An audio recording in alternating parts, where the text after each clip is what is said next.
Hello? Hello, you right? Yeah, hi. I can hear you now. Good stuff, good stuff. You okay? Doing okay, yeah. Are you in London? No, I'm in Leeds. Oh, okay, cool. I've played Brunel Ah, Social yeah. Club a few times. So what's LA like at the moment? Sunny and locked down. Yeah. So But it's at least nice that I can leave the house and go for a run. yeah. People aren't legally prohibited from leaving their houses, but they're being encouraged to stay home, and most businesses are closed. Right. Other Okay. than takeaway or curbside pickup. Yeah. It's the same here But in to Leeds. be honest, I spend most of my time in the studio anyway, so Okay. it hasn't affected my life other than, obviously I wasn't able to tour this year or go see any gigs. But other than that, my day-to-day existence is kind of the same, and that's very fortunate. Definitely. I mean, I was going to ask, for a lot of people, especially a lot of bands and a lot of musicians and a lot of people in the film industry, it's been a pretty strange year. How's it been for you? But I guess you've kind of answered that already. It's been a busy year and pretty productive. I've had projects all year round, even during quarantine, and it's very. I feel very lucky. I've recorded several of my podcasts this year and have spoken to artists that are, from all different kind of levels of success, and some of them are having a lot of trouble, and some of them are doing fine, but they're worried about their crew and the folks that play in their bands or work for them. So I just feel very lucky that I am in the minority of musicians that's not only able to make a living, but to do so from home. Yeah, I mean, that's obviously a massive weight off your mind, I guess. Yeah. Okay, I mean, one of the things you've done, you've composed a lot of scores for like Netflix shows and things like that. Now, in the UK, that industry's pretty much ground to a halt, the whole movie and TV industry. But has that affected you at all, or have you carried on working? Well, there were some projects that I've been working on that had been shot prior to lockdown that sustained throughout the last 8 months, and then there were some that are animated. So obviously, animation can still be produced during quarantine, and then there are some projects that we're halfway shot and we're able to resume that I'm now finishing up. So to be honest, it hasn't, it really hasn't, it may have slowed down the volume of work that I would normally have had, but it's been pretty steady and I've been pretty busy this year. Okay. I mean, you've just going right back to the start then. You're a writer, you're a composer, a touring musician, your podcast. Where did your journey start? Which I believe is about 2 decades now, is it? Or a little bit longer?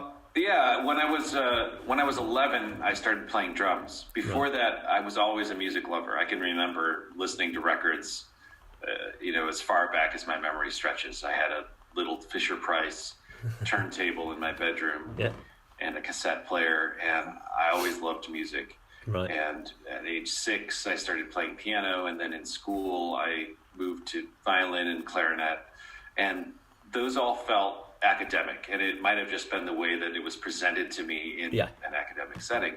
But once I started playing drums, it felt like a vehicle into the world of music that I listened to, and I could hear the drums on the recordings that I was listening to at the time. Okay. And it was around then that I kind of knew that I wanted to pursue music as my life's work when I was 11. Okay. And when I was 14, I started playing in bands in my hometown, Milwaukee, and started playing in clubs and playing little gigs.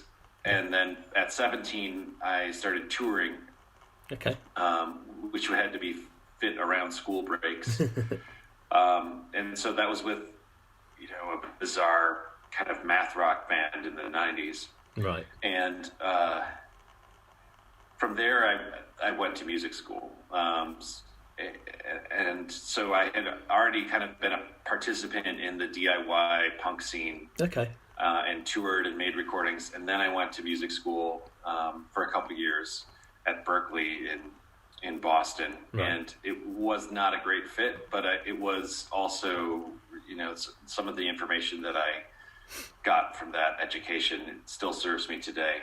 Creatively, I was hoping that I would meet more people that I could, form bands with, but I don't know. It just wasn't the right fit at that time. Kind of talking. So, sorry. Yeah. No, sorry. Carry on. Yeah, so that's kind of that's the early stages of my career, and then from there, I moved to a farm and played music 14 hours a day or more, and then moved to Washington D.C. and played in bands there, and actually that's how I met Mary Timony, who produced my album. Right. And then I briefly moved back to my hometown, Milwaukee, and that's when my film scoring career started, when I was 23, on a film called The Yes Men. Oh, okay. And that film, funnily enough, that the first film that I worked on got a theatrical release and a distribution deal with United Artists. Right. So even though I made virtually no money from doing that, it seemed like an interesting indicator that maybe I would want to explore composing as a career, and it kind of went from there. Okay, just going back to the start then, you going back to sort of 11, and like you said, you got your Fisher Price record player and your tape recorder. What were the artists that really made an impact on you back then? Well, I can think about even before then. I mean, the first thing that I really loved was Thriller by Michael Jackson. Okay. When I was 4 years old, and I actually got it for my birthday. I got the album for my birthday. Right. And then from there, my tastes changed quite a lot, but I was an enthusiast. I mean, I remember when I was 9, I got Violator by Depeche Mode, and that was really important to me.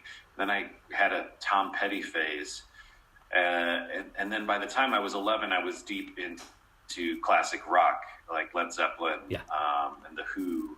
I found a copy of The Who in my parents' of Tommy in my parents' basement. Right. Okay. And so I was, and especially once I started playing drums, then obviously I started listening to lots of music that was known for great drumming, like The Who or Zeppelin, etc. And then from there, right around then is also when the Grunge Explosion happened. Yeah. And so, of course, I got into Nirvana and Pearl Jam. And actually, I was into Faith No More before that. They were kind of before that. But anyway, I got into Nirvana and Pearl Jam and Soundgarden. And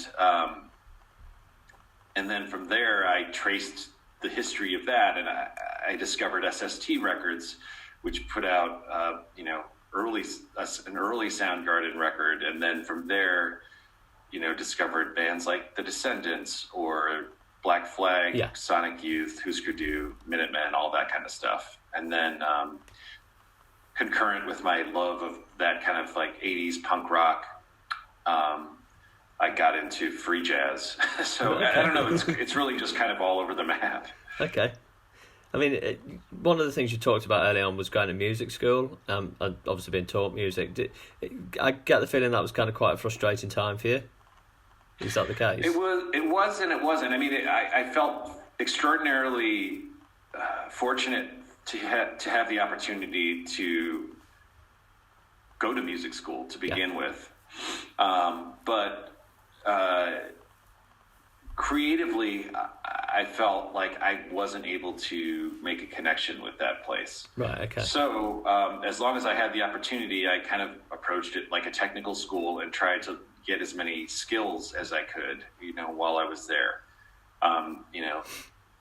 Things that I could use to then facilitate creativity later. But it wasn't a creative time. It was like a time of technical exploration, and also just learning about. The other thing that was great about that school at the time was that they had an enormous music library. With everything from laser discs and LPs to sheet music, and this was before all of that stuff was available online, and so that was a fantastic resource. Yeah. So it wasn't all bad. It was somewhat frustrating that, I was really coming from this background of making music and taking agency and the DIY scene, and then I was kind of back in this academic setting where I'm working at the behest of other people in a way. Right. Okay. But it was what it was. It was certainly not all bad, and there's things that I learned there that I can still use, but it probably wasn't a perfect match. Yeah. Plus, I'm a contrarian, and I was never a big fan of school to begin with. Yeah. So you and me both. I think academia and the arts have an interesting relationship. It's hard to teach the arts in an academic setting. It's almost like they're spiritually opposite. A million miles apart, yeah. I mean, one of the things you touched on there was the enormous music library at your fingertips. I mean, does bringing that into kind of the modern day and today, do you kind of go exploring the internet for music and things like that? Because I mean, essentially, there's this similar sort of wealth of music out there at your fingertips. Yeah, it's almost like there's too much now. But but yes, I do use the internet as a resource. I also, as somebody who grew up going to record stores, I've really gone back to that because I like the experience of going into a physical place and speaking about music with another human being and having that person who may know my taste recommend things to me. Yeah.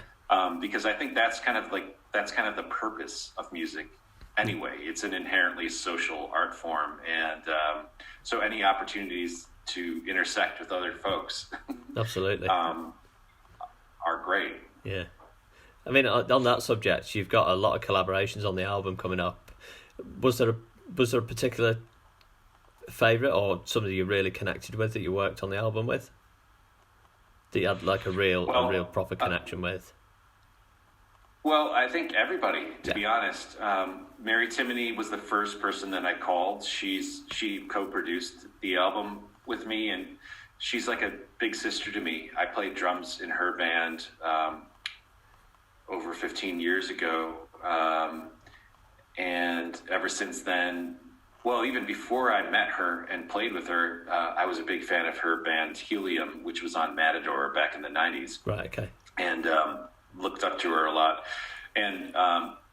And so she was somebody who I admired for being a prolific artist, and also she shares an aesthetic sensibility with me, so she was the perfect person to produce this album, and we had a deep connection the whole time. I was very scared to make a statement and to allow myself to be vulnerable in that way, and she was the perfect person to kind of help usher the music into the world. And then, all the way up to Dave, who was Dave Fridman, who mixed it and was kind of the final person that touched the album. Dave and I had worked together 10 years ago, and this was a wonderful opportunity to reconnect. And I think he was the perfect person to mix it because the album was recorded in a very traditional way, right? With live strings and horns, and very kind of 60s technology as far as everything from the microphones to the tape and everything that I was using. But I didn't want it to feel rooted in any one era, and Dave helped kind of bring it into a modern sensibility. But then as far as some of the players on the album, these are all friends of mine that also happen to be fantastic musicians. Okay. And I can remember, having ecstatic experiences listening to, say, the Soft Bulletin when it came out, and then to have somebody like Stephen Drozd playing on my album. I mean, it was almost a dream come true, I could talk about that with everybody that played on the album. Definitely. It must make that a really special album, not just with it being your debut, but having a lot of friends work on it with you. Must make that a really special kind of thing. But touching on one of the things you said, you talked about being scared. I mean, it's your debut album, I believe. How did that feel kind of putting yourself out there, and why do you think now was the right time after so long to put out a debut album? Yeah, it was terrifying because of my own neuroses and because it's just a different type of vulnerability. Yeah. When I'm scoring a film or a television show, I'm there to help elevate someone else's vision or usher their project into the world or enhance the universe of whatever film or television show they've created. Yeah. And that's vulnerable. In that capacity, I'm vulnerable in a different way in that I'm making something to suit somebody else, and they're the arbiter of whether it works or not. So I'm working on this music for a long time and then turning it over to someone else for judgment. Right. But that is also freeing in the sense that I don't have to have that responsibility of being the final judge. And I'm not necessarily making, I'm not the primary person making a statement. Yeah. So it doesn't necessarily reveal who I am on the inside. Sometimes it does. At best, that aligns with the person that I'm working with, and we make something greater than the sum of its parts. But when I made my own album, it was, a much more direct statement. And even though I had all of the tools and skills necessary to do it from a technical perspective, it was really hard psychologically to put it out there. Right. And ultimately what I ended up doing is setting up a system of accountability similar to that of when I work on a film or a TV show. Right. And having deadlines that I self-imposed, and then bringing in Mary so that I would be accountable to her. Yeah. And so that's basically how it ended up happening. But the reason why I think it took so long is because I had to kind of get beyond those neuroses or develop tools to help me work through them. And then B, there was a lot happening in my life that wanted to get out. Right. Okay. as far as an artistic statement. And it wasn't enough to just work on all these great projects with other people and help them. I had a statement that really needed to come out. I didn't know what it was, and it would be difficult to articulate, but the songs kind of showed me what it was after they were finished. Okay. Do you think the whole process was kind of helped by the fact that you got so many close friends working with you on the project? Do you think that? Eventually, yeah, but I think the most difficult part was just when it was just Mary and me in the studio, and I was able to acknowledge that I was even starting this project, right, okay. That I was even going to do it, to even kind of like voice my desire to make something was the hardest part. Right. And then once we started recording the basic tracks and I realized, I can do this. I've been doing this for years. Yeah. In a different capacity, then the momentum started up, and I became obsessed with it, just like any of my other musical projects. And I knew it was going to be finished. And then the fact that I got to work with all these great people was just the bonus. Definitely. It was. But it certainly. I mean, they all certainly helped make it a better album. Right. Okay. You've touched on. Like you said, you realised, I've done this before. This isn't kind of anything new, really. What about performing live? How do you feel about going out on tour and people coming to actually see you? What does that feel like? Well, I haven't been able to tour yet because obviously, the tours were canceled. But we did play one show before lockdown, right, at the end of last year, and it was surreal. That was, again, very scary. Right. Rehearsing was easy. I felt like I knew what I wanted to do. I put together a fantastic band, many of whom played on the album. Right, okay. But since I played drums on the album, I had to recruit a drummer, and I brought in Matt Cameron from Soundgarden and Pearl Jam, who's a friend. And wow. He was slated to tour for some of the dates, and then Janet Weiss from Slater-Kinney was going to do the rest of the tour. Okay. But anyway, I've played thousands of shows as a drummer. Yeah. I had never played a single show as a lead singer. And the fact that I got to work with all these great people was just, I knew it was going to be finished. And then the fact that I got to work with all these great people was just the bonus. And And again, I had prepared and I had worked on things on my own, but then after the rehearsals were done and after the sound check was done and we were in the venue, I had this, I had an inclination to go back and play the drums, and then I remembered, oh, these aren't my drums, they're Matt Cameron's drums. Right. And that's when I started to get very scared. And my conscious mind basically shut down from the time we finished sound check until after we played the show. And I don't really even remember much about it other than a feeling that was wonderful. And one of the conversations that I had on the podcast was with Sheila E., and she talked about the importance of seeking out that sensation of like that you're so scared, because that means that it's an important opportunity to grow as an artist. Okay. And so I think she's right. But man, yeah, it was really fun, but I felt like it did not feel natural at first. Right. Okay. I guess when touring starts again, or when live shows start again, will you feel like you're starting again? Will you feel like it's going to be a new process over again? Maybe I will to a certain extent, but after playing that show and after preparing for the tours that have been postponed, I feel a lot more comfortable. Yeah. I've really worked at it a lot. And one of the exciting things about singing now versus playing an instrument is that, as a singer, I'm a neophyte, and that means that I can make giant leaps of improvement in a relatively short amount of time. Right, okay. Whereas on an instrument like the drums, which I've played for 30 years, making even tiny incremental progress can take years. Okay. So it's really exciting because I can employ the same kind of discipline that I use to practice other instruments, but it yields greater progress as a vocalist.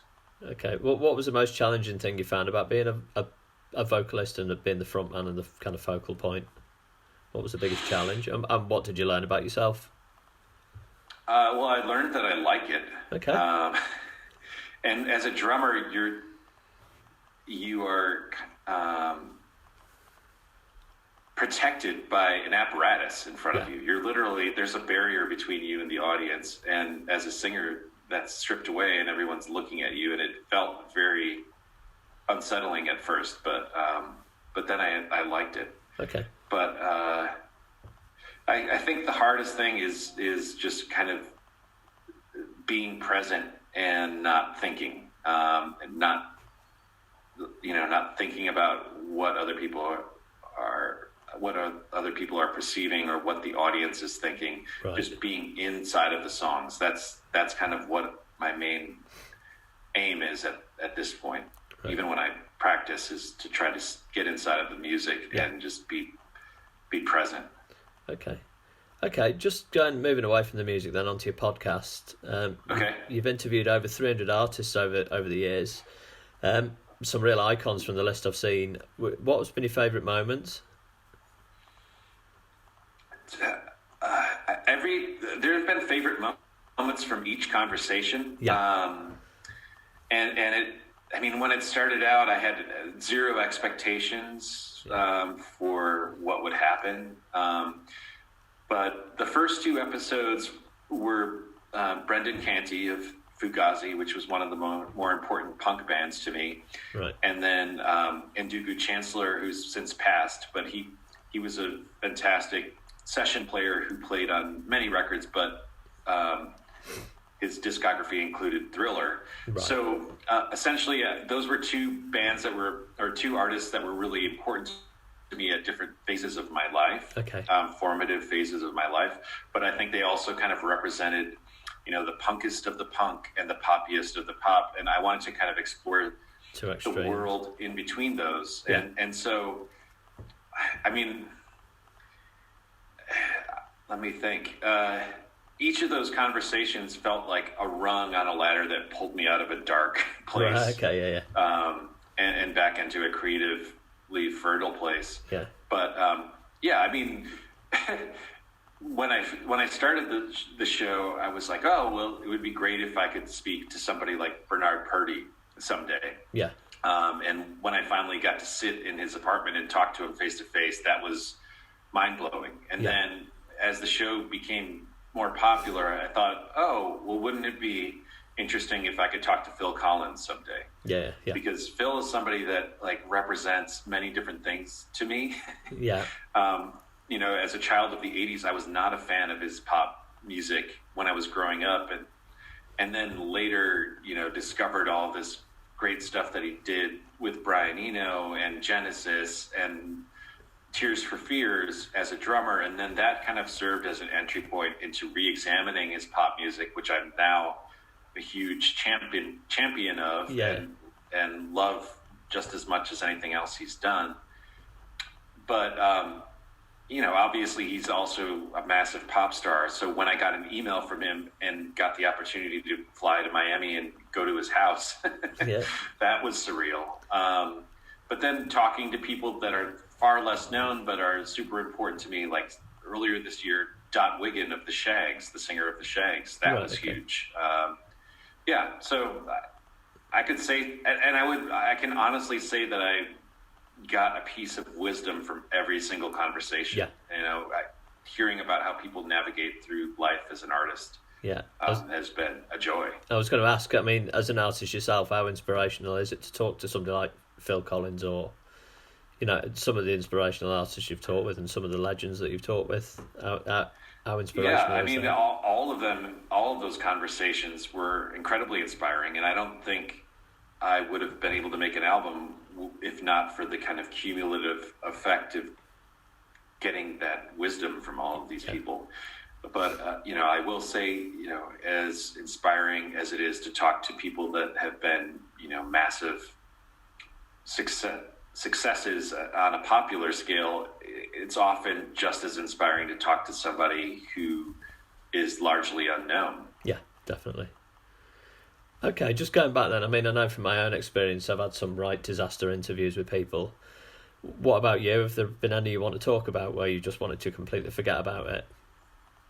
I'm sorry, I couldn't hear your last question. You cut out. Sorry, I was going to say, just going back through my own records, I've had some real disaster interviews that I've really wanted to forget about. What about you? Is there any disaster moments you want to tell us about, or have there any where you've been really starstruck? Not really, to be honest.